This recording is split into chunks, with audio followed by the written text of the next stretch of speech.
여러분, 성경에 여러분이 닮고 싶은 인물이 있다면 누구입니까?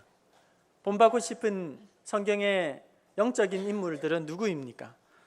여러 사람이 있을 것 같아요. 믿음의 조상 아브라함, 그리고 이삭, 야곱, 요셉, 모세, 여호수아, 기드온, 그리고 엘리야, 사무엘, 한나, 에스더, 사도 바울, 많겠죠. 오늘 성경에 나오는 세례 요한도 그러할 것입니다. 이 중에서 여러분들이 특별히 닮고 싶은 사람, 그리고 또 본받고 싶은 사람, 그리고 우리의 자녀들에게도 그 신앙이 전수되었으면 하는 그런 바람이 있을 거예요. 그렇다면 반대로 이런 믿음의 인물들 중에 가장 좀 부담스러운 인물, 가장 좀 꺼리는, 피하고 싶은 그런 인물이 누구일까? 라고 질문을 하게 된다면 아마 제일 많은 표를 얻을 사람이 오늘 본문의 세례 요한이 아닐까, 그런 생각을 해요. 세례 요한의 믿음이나 그 삶을 참 본받고 싶으면서도 좀 부담스럽고 불편하고 좀 뭔가 이렇게 다른 사람이었으면 좋겠다, 그런 생각이 들 것 같아요. 왜냐하면 세례 요한만큼 아주 혹독하고 그리고 또 척박한 삶을 산 사람도 흔치 않다는 거예요. 또한 안타까운 그 생의 마무리, 비극적인 생을 마감한 사람, 세례 요한은 레위 반열이고 그리고 또 제사장 반열에 속한 사람으로 얼마든지 안정적이고 그리고 존중받을 수 있는 그런 사람임에도 불구하고 광야에서 메뚜기와 석청을 먹으면서 그렇게 선포하는 역할을 감당하였습니다. 그리고 세례 요한이 어떻게 죽었는지 여러분, 우리는 잘 알고 있습니다. 형의 아내를 취하고 왕위를 찬탈한 헤롯 왕의 잘못을 지적하게 되고 이에 눈의 가시처럼 여겨진 이 세례 요한은 헤롯의 생일날 헤로디아의 딸이 춤을 예쁘게 추니까 너무 그것에 흥분한 나머지 약조를 합니다. 뭐든지 네가 원하는 것은 내가 다 들어주겠다라고 그렇게 약속을 하였는데, 이 아이가 어미에게 달려가서 무엇을 청할까요? 구했을 때에 세례 요한의 목을 소반에 담아서 달라고 그렇게 이야기하면서 그제로 이제 세례 요한은 안타까운 비극적인 생을 마감하게 되었습니다. 하나님의 관점에서, 하나님의 눈에서 보면 세례 요한은 참으로 귀한 사람이었죠. 누가복음 7장 28절에 여자가 낳은 자 중에 요한보다 더 큰 자가 없다고 할 정도로 대단히 칭찬을 받는, 인정을 받은 그런 사람이었죠. 하지만 인간적인 눈으로 보게 되면 결코 모양이라도 닮고 싶지 않은, 다른 사람들은 참 본받고 싶지만 그 삶만큼 세례 요한의 삶을 피하고 싶은 것이 우리의 솔직한 심정이라는 거예요. 하지만 그럼에도 불구하고 하나님께서 오늘 이 시대 가운데에 세례 요한과 같은 사람을 또 찾고 계시다는 겁니다. 이 시대를 향한 하나님의 간절한 요청은 세례 요한처럼 사명을 감당할 자가 누구냐? 세례 요한처럼 이 악한 세대를 향하여서 회개를 선포하고 아버지의 마음을 전할 사람이 누구냐? 우리 예수님의 다시 오심을 예비할 사람이 누구냐? 그리고 하나님을 알지 못하는, 그리고 찾으려고도 하지 않는 영적인 소경들에게 우리 주님을께로 인도할 사람이 누구이냐? 그리고 사명을 다 감당한 다음에 자기를 조금도 내세우거나 드러내지 않고 오직 우리 주님만 높이는, 우리 주님만 자랑하는 이런 사람 없느냐? 그리고 자신이 선포한 메시지와 그 삶이 정확하게 일치하는 사람, 그 사람을 찾으시고 부르셔서 이 시대에도 귀한 사명을 감당하기를 원하신다는 거예요. 오늘 말씀 마태복음 3장 1절에서 10절 말씀을 통해서 우리 주님께서 여자가 낳은 중에 요한보다 큰 자가 없도다, 이런 엄청난 칭찬을 요한이 어떻게 받았는가, 세례 요한이 받았는가, 그리고 세례 요한은 어떤 삶을 살았고 어떤 메시지를 던져주었고 우리가 어떤 삶을 본받아야 하는가 하는 사실을 함께 살펴보고 은혜를 받고 도전을 받기를 원하는 것입니다. 먼저 우리가 함께 기억하고자 하는 것은 세례 요한은 자기의 본분과 사명을 정확하게 알고 놓치지 않았다는 겁니다. 다시 말하면 존재하는 이유와 사명, 목적을 분명하게 알고 흐트러짐 없이 세례 요한은 끝까지 앞만 보고 달렸다는 사실입니다. 여러분, 우리가 세례 요한을 생각해 보면 아무리 길게 추정해 봐도 예수님보다는 6개월 앞서 태어났고 예수님이 공생애를 시작할 즈음에 이제 죽게 되면서 계산을 해보면 고작 30살 혹은 31살 즈음에 그 생을 마감하게 되는 거예요. 아주 짧은 인생입니다. 이 자리에 있는 분들 중에는 이미 세례 요한보다 더 많이 산 분들이 대부분일 것입니다. 이렇게 짧은 삶을 살고 갔음에도 불구하고 자기에게 맡겨주신 하나님의 사명을 모두 다 성취하고 간 사람, 하나님의 부르심에 가장 합당하게 응답한 사람, 자기의 사명을 놓치지 않고 끝까지 순종한 사람, 바로 이 세례 요한이라는 것입니다. 오늘 우리 자신의 모습과 한번 비교를 해본다면, 여러분, 오늘 우리가 마음에 품고 살아가는 마음의 소원, 어떤 목표라고 할까요? 그런 어떤 주된 관심사가 여러분은 무엇이죠? 대개 우리가 가지고 있는 일반적인 소원은 건강하게 남은 여생을 살아가는 것, 그리고 또 좀 더 여유가 있거나 좀 더 넉넉해서 좀 가고 싶은 곳 가고 싶고, 하고 싶은 것 하고 싶고, 먹고 싶은 것 먹고 싶고, 좀 여유를 좀 가졌으면 좋겠다.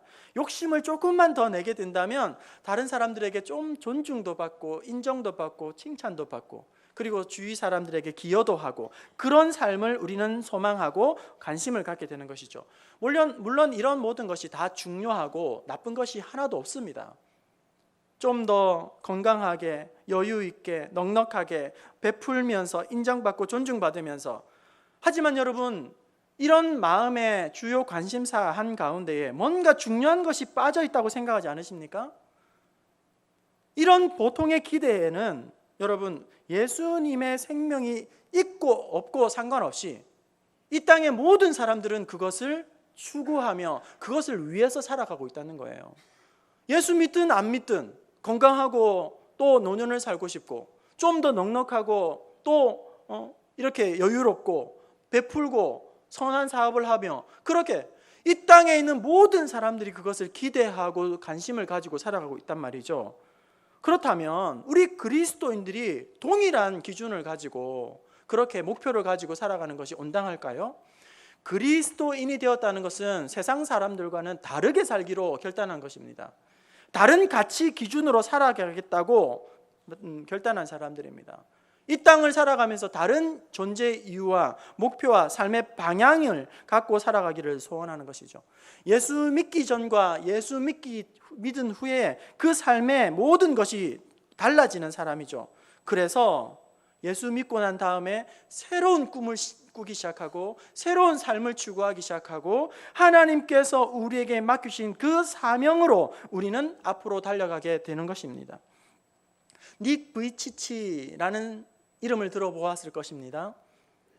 팔다리가 없는, 그냥 얼굴에 몸통만 붙어있는 그런 사람입니다. 혹시 아시겠지만 모르시는 분이 있을 것 같아서 제가 사진을 준비해 보았는데요. 닉 부이치치, 이렇게 생긴 분입니다. 한번 보시면 어렸을 때의 닉 부이치치입니다. 팔다리가 없죠. 몸통만 있는 아이입니다. 그리고 또 그 다음 사진은 이제 전 세계를 돌아다니면서, 어떻게 보면 참 아무것도 못할 것 같은데 전 세계를 돌아다니면서 못하는 게 없을 정도로 많은 강연을 하고 희망을 전하고 있죠. 그 다음 마지막, 닉 부이치치, 나는 행복합니다. 입장 바꿔놓고 정말 이렇게 고백할 사람이 과연 있을까요? 그 옆에는 허그라는 그의 두 번째 책입니다. 닉 부이치치가 쓴 이 허그에서는 본인의 말과 그리고 자기의 모든 전 삶을 통해서 한 가지 메시지를 전해주고자 했는데, 그것은 바로 이 세상에는 아무런 이유 없이 태어난 사람, 아무런 목적 없이 태어난 사람, 아무런 이유 없이 태어난 사람이 한 사람도 없다. 그것을 그가 알려주고자 했던 거예요. 비록 중증 장애를 안고 있는 사람이라 할지라도 이 땅에 살아가야 할 이유가 너무나도 분명하다. 그 메시지 하나를 지금도 항상 전달하고 있는 것이죠. 여러분, 하나님께서 우리를 이 땅에 보내신 분명한 이유가 있습니다. 비록 남들보다 우리가 더 많이 배우지 못했다 할지라도, 가진 것이 많지 않다 할지라도, 가진 재능이 많다 할지라도, 많지 않다 할지라도 하나님께서 우리 각 사람에게 주신 특별한 섭리와 특별한 하나님의 계획과 존재의 목적이 있음을 기억할 수 있기를 바랍니다. 오늘 성경에 짧은 생애를 살아갔지만 그 삶에 주어진 사명을 100% 다 이루고 죽은 사람이 바로 이 세례 요한입니다. 그에 비해서 백수를 하였음에도 불구하고, 장수를 하였음에도 불구하고 자기에게 주어진 사명을 고작 10%도 채 감당하지 못하고 생을 마감하는 사람들이 이 땅에는 부지기수라는 거예요. 예수 믿는 사람들까지 포함해서. 누구는 짧은 생애를 살면서 100%다 이루고 가는 사람이 있는가 하면, 백수를 살아도 전혀 삶의 목표에 도달하지 못하는 그런 삶을 살아가고 있는 사람들이 있다는 거죠. 어떤 차이에서, 어떤 부분에서 이런 큰 다름이 나타날까? 그것은 바로 내가 이 땅에 태어난 존재의 이유와 사명을 아는 사람과 모르는 사람의 차이라는 거예요. 아는 사람과 모르는 사람. 저는 이 시간 여러분에게 묻고 싶습니다. 여러분이 이 땅에 태어난 존재의 목적과 사명을 분명하게 여러분 가지고 있습니까? 여러분들에게 누군가가 존재의 이유가 무엇이냐고 묻는다면 여러분 답할 대답을 가지고 있습니까? 대답을 가지고 있지 못하다면 스스로에게 물어야 한다는 거예요. 질문하면서 엎드려 하나님 앞에 구해야 한다는 겁니다. 이전에 언젠가 사명 받을 때는 분명했었는데, 그때에 내가 정말 이 일을 위해 살겠다고 다짐하고 결단했는데 어느 순간 이것이 희미해져 버리고 놓쳐버렸다면 다시금 그것을 회복하게 해달라고, 그런 마음을 다시금 회복하게 해달라고 하나님 앞에 기도하면서 나아가야 한다는 거예요. 김상용 시인의 나무로 창을 내겠소라는 시가 있습니다. 나무로 창을 내겠소. 여러분 어디선가 들어본 것 같지 않습니까? 그 내용은 이렇습니다. 나무로 창을 내겠소. 밭이 한참 가리 괭이로 파고 호미로 김을 매지요. 아주 서정적이고 아주 전원적인 따뜻한 그런 시인데요. 이 시가 쭉 지나가다가 마지막에 어떻게 마쳐지냐면 이렇게 마칩니다. 왜 사냐건 웃지요. 이렇게 했어요. 시인은 스스로에게 묻는 거예요. 왜 사냐고 이렇게 물어보면 나는 씩 하고 웃고 넘어간다, 이런 말이에요. 왜 사냐고 물었는데 그냥 씩 웃는다? 여러분 이것이 웃는 것에 어떤 의미가 담겨 있을까요? 어떤 의미가 담겨 있을까요? 세상을 다 산 사람처럼, 뭔가 달관한 사람처럼, 뭐 그게 중요한가? 산다는 게 다 똑같은 거 아니야? 뭔가 딱히 할 말도 없고 머리를 긁적긁적 하면서 그냥 씩 웃는다는 거예요. 피식 웃는다는 거예요. 그냥 아무것도 알 수 없는 오리무중의 답을 한다는 겁니다. 하나님은 우리에게 분명한 사명과 목적을 주셨는데 왜 사냐고 물은다면 우리 또한 딱히 할 말이 없어서 멋쩍게 웃고 있거나 세상 달관한 사람처럼 세상 사는 게 별것 있나요? 그냥 이렇게 그럭저럭 살아가는 것이죠. 이런 우리의 존재가 이런 존재가 아니라 우리가 분명한 사명과 목적을 우리에게 주셔서 그것을 안고 살아가는 사람이라는 겁니다. 여러분 사명을 붙든 사람은 표정부터 다릅니다. 눈빛부터 다릅니다. 걸음걸이부터 다릅니다. 사명을 알지 못하던 우리의 자녀들이, 눈빛에 초점이 없던 우리 아이들이, 방황하던 우리의 자녀들이 말씀 가운데에 자기의 사명을 깨닫는 순간 아이들이 눈빛이 살아나기 시작하고 표정이 살아나기 시작하고 흐리멍텅하게 더 이상 세상을 살지 않습니다. 오늘 우리에게 주신 분명한 존재의 이유와 목적, 그것은 무엇일까요? 고린도후서 5장 15절 말씀을 우리 함께 읽어봅시다. 잘 아는 말씀이지만 다시 한번 우리의 마음에 새겨봅시다. 시작. 그가 모든 사람을 대신하여 죽으심은 자들로 하여금 다시는 그들 자신을 위하여 살지 않고 오직 그들을 대신하여 죽었다가 다시 살아나신 이를 위하여 살게 하려 하심이라. 이전에는 나 자신을 위해서 살았고 내 가족만을 위해서 살았다면 이제는 십자가에서 나를 대속하여 죽으신 우리 주님을 위해서 그렇게 살아가야 한다고 우리에게 사명을 맡겨주셨다는 겁니다. 고린도전서 10장 31절, 그런즉 너희가 먹든지 마시든지 무엇을 하든지 다 하나님의 영광을 위하여 하라. 우리 모두는 다 하나님의 영광을 위하여 살아가야 하는 사람인 줄로 믿습니다. 우리 한번 따라서 하겠습니다. 다 하나님의 영광을 위하여. 네, 우리가 먹든지 마시든지 모든 것이 하나님의 영광을 위하여 우리가 살아가야 한다는 것입니다.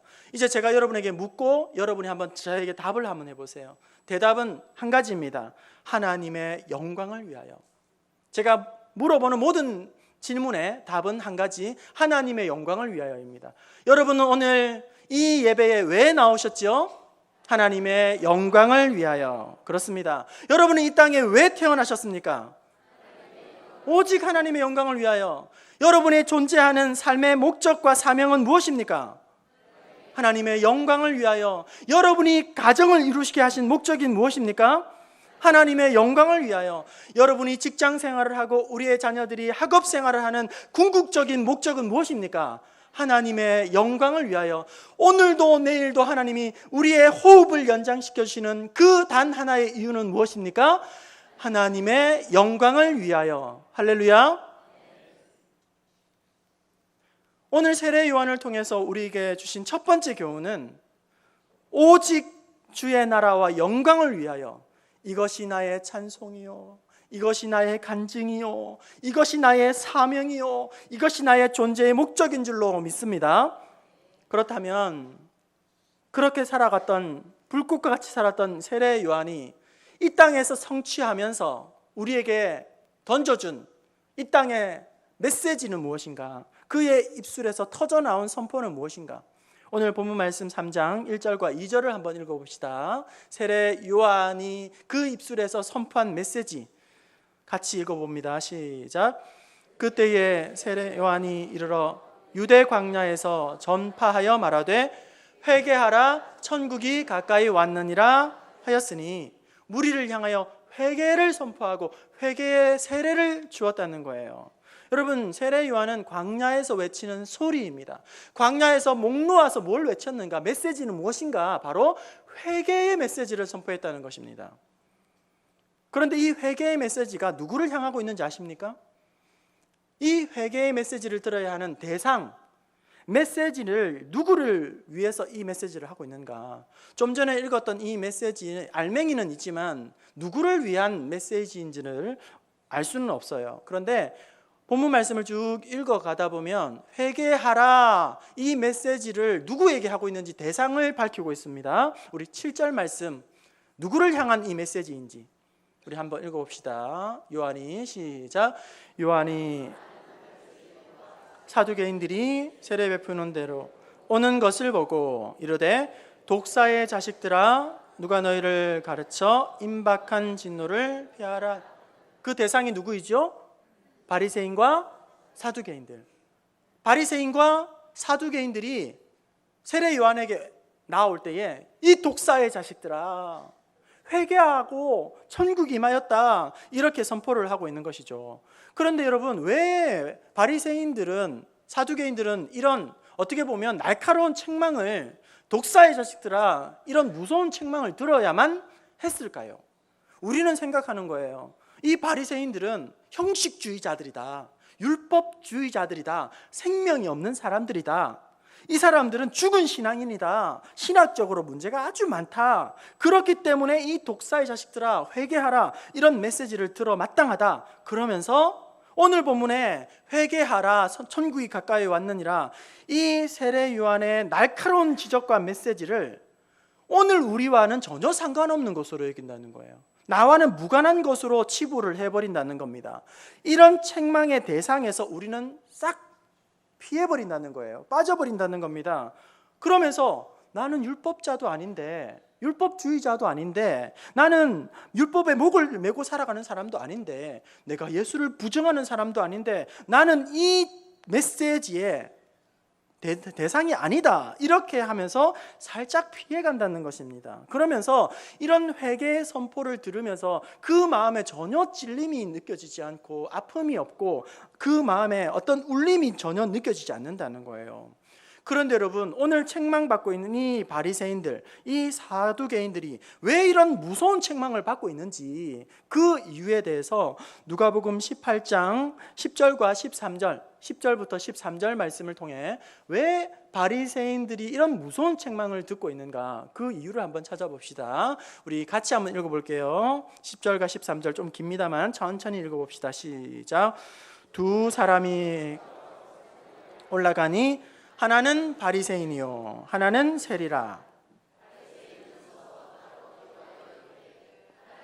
나는 다른 사람들 곧 토색, 불의, 간음하는 같지 아니하고 이 세리와도 같지 아니함을 감사하나이다.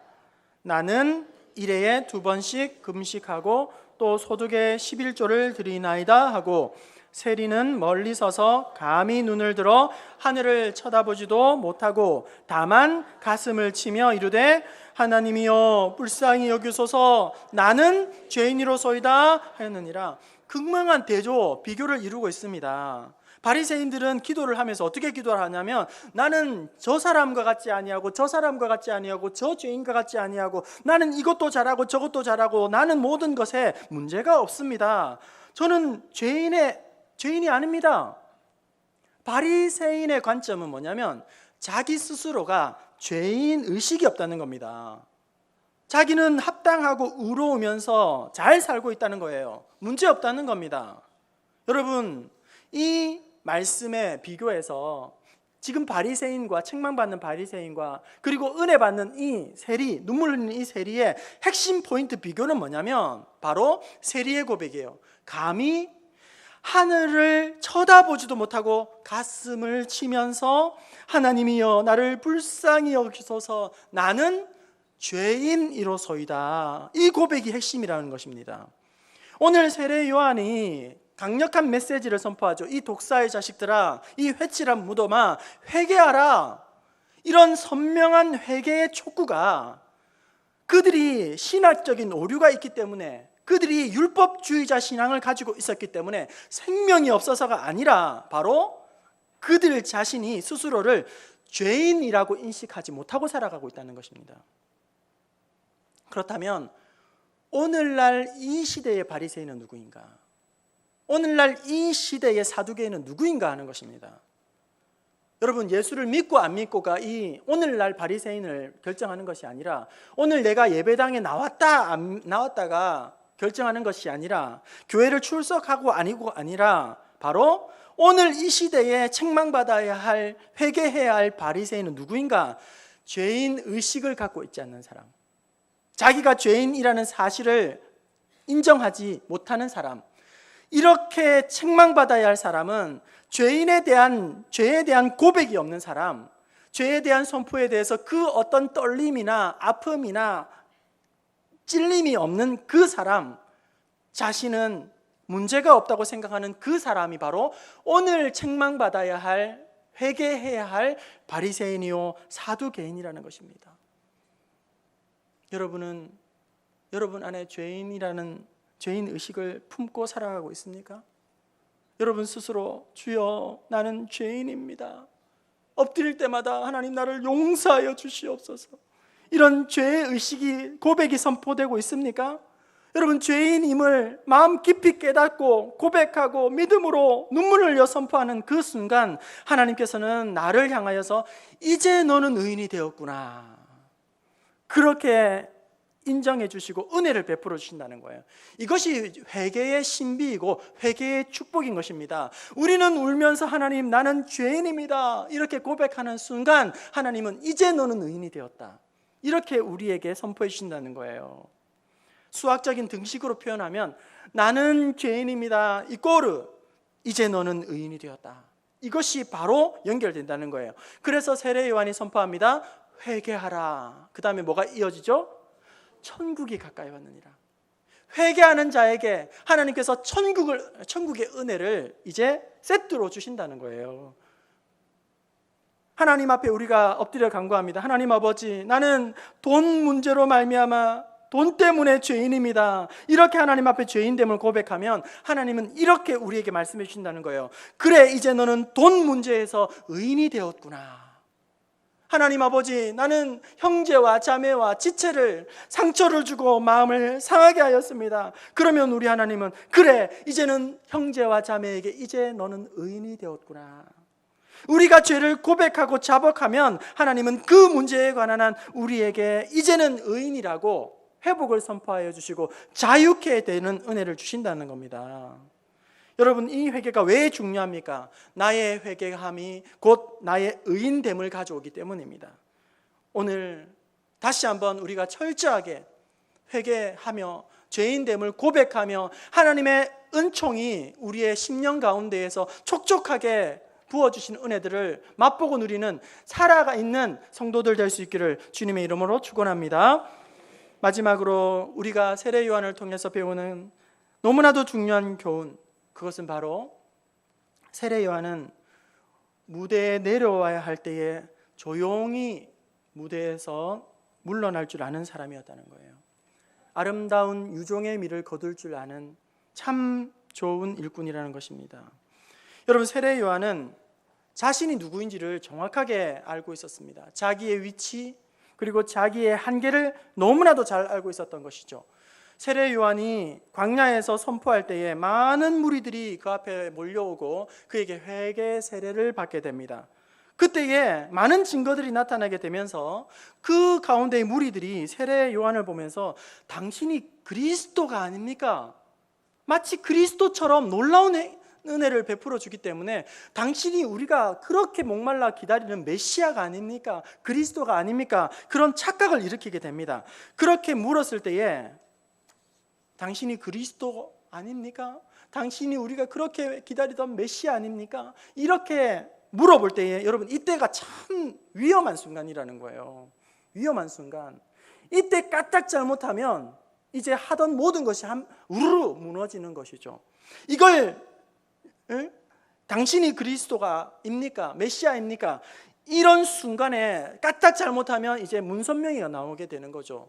그리고 또 이재록이 나오게 되는 거죠. 그리고 신천지 이만희가 나오게 되는 것이죠. 이렇게 누군가가 인정을 받고 뭔가 능력이 나타나고 뭔가 기적이 나타나는 그 순간에 당신이 바로 메시아 아닙니까? 그리스도 아닙니까? 아주 위험한 순간이라는 거예요. 여러분, 우리는 그런 이단의 추종자도 아니고 우두머리도 아니지만 오늘 우리도 우리 자신을 돌아보게 되면 처음부터 우리 또한 폼 잡고 거들먹거리는 사람은 아니었다는 겁니다.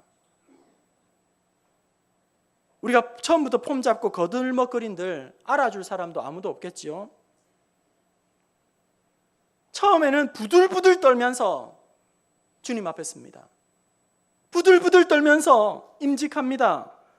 직분자로 피택받으면서 임직을 받으면서 처음에 여러분 작정하고 내가 이제는 상석에 앉아야겠다, 내가 군림해야겠다, 휘둘러야겠다, 이렇게 작정하고 들어오는 사람은 아무도 없다는 거예요. 부들부들 떨면서 하나님 앞에서 은혜를 받습니다. 고백합니다. 엎드립니다. 하나님의 은혜를 고백합니다.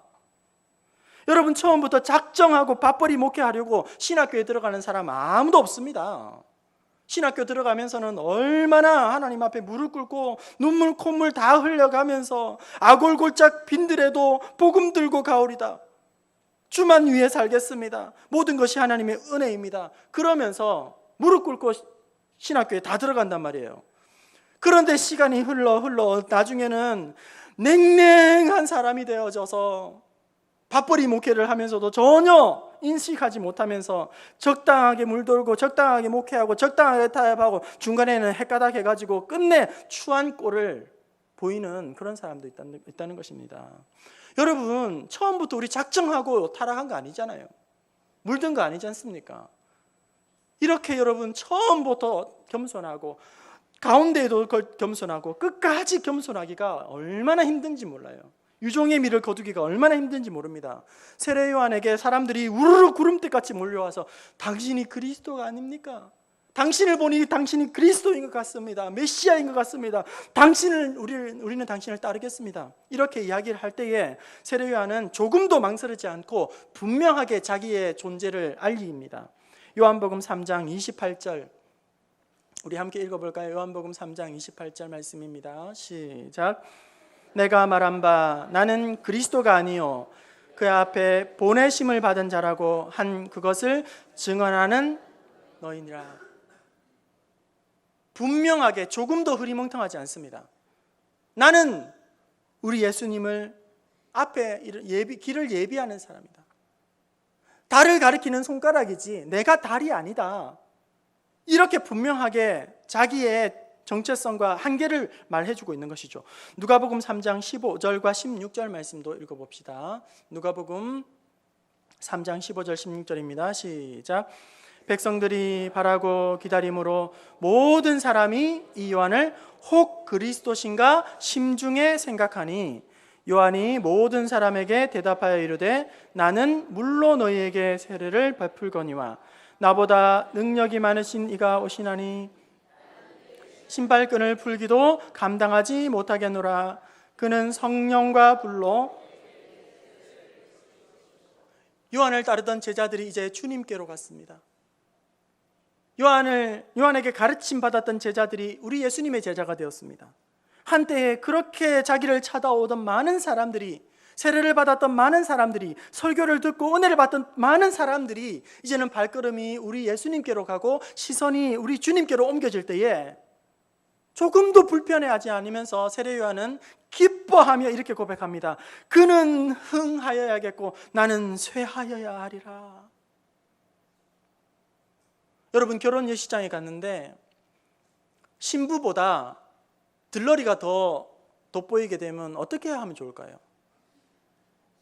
신부보다 들러리가 더 튀고 막 눈에 띄면 어떻게 하면 좋겠습니까? 조용히 끌어내야겠죠. 예. 절대 그런 일이 있어서는 안 될 겁니다. 오늘 세례 요한이 모든 관심과 자기를 향한 이목이 이제는 우리 예수님께로 옮겨졌을 때에 우리 같으면 너무너무 속상해서 견디지를 못할 거예요. 성도들이 다른 교회로 가게 되면 목사로서는 너무너무 마음이 아프죠. 너무너무 가슴이 아프죠. 참 힘들죠. 세례 요한이 그동안 자기를 그렇게 따르던 많은 사람들이 이제 주님께로 그 모든 시선과 관심이 옮겨졌을 때에 그는 고백합니다. 그는 흥하여야겠고 나는 쇠하여야 하리라. 여러분, 세례 요한의 기쁨은 성공과 인기가 아니라 그의 마음속에 큰 기쁨은 사명을 완성하는 거예요. 우리 예수님만 드러나면 되는 겁니다. 자기는 어떠하든지 상관이 없어요. 우리 예수님만 영광을 받으시고 우리 예수님만 자랑하면 되는 것입니다. 어떻게 이것이 가능한가? 그 안에 품었던 마음은 소유하는 소유의식이 아니라 그는 어디까지나 나는 청직이라는 사실, 심부름꾼이라는 사실을 한시도 놓지 않았던 것입니다. 그는 야망을 쫓은 사람이 아니라 인기와 군종에 집착한 사람이 아니라 사람들의 평판과 소리를 듣고 흔들린 사람이 아니라 그는 성공보다도 성품을 추구하고 그는 성취보다도 섬김을 추구했던 사람입니다. 자신은 예수님을 길을 예비하고 사명을 감당했으므로 이제 예수님이 등장하였을 때에 조용히 그 무대에서 내려놔서 사라지는 것, 이것이 바로 세례 요한의 가장 위대한 마무리인 것이죠. 여러분, 이제 말씀을 정리하려고 합니다. 우리는 조금만 섭섭하면 견디지 않습니다. 조금만 인정해 주지 않으면 견디지를 못합니다. 내 의견이 받아들여지지 않고 나를 섭섭하게 하는 사람들을 가만두지 않습니다. 못마땅하게 합니다. 그동안 쌓아 올렸던 많은 봉사의 흔적들이 한순간에 와르르 무너지게 만듭니다. 여러분, 오늘 우리의 이런 직분자, 이런 일꾼 되지 맙시다. 세례 요한처럼 처음도 하나님의 영광을 위하여, 중간에도 하나님의 영광을 위하여, 끝까지 하나님의 영광과 은혜를 노래하며 나아가는 저와 여러분 될 수 있기를 주님의 이름으로 축원합니다. 하나님께서 오늘 이 시대에 세례 요한처럼 어두워져만 가고 썩어져가는 이 세대에 우리의 주님을 선포할, 그리고 또 끝까지 충성할 신실한 일꾼을 부르고 계시다는 거예요. 사명을 망각하지 않는 그런 사명자를 오늘도 찾고 있다는 것입니다. 오늘 그 부르심 앞에 믿음으로 반응하고 다시 한번 희미해졌던 사명을 확인하고 내가 사나 죽으나 먹든지 마시든지 무엇을 하든지 주의 나라와 영광을 위하여서 살아가는 저와 여러분, 우리의 자녀 손들 될 수 있기를 주님의 이름으로 축원합니다.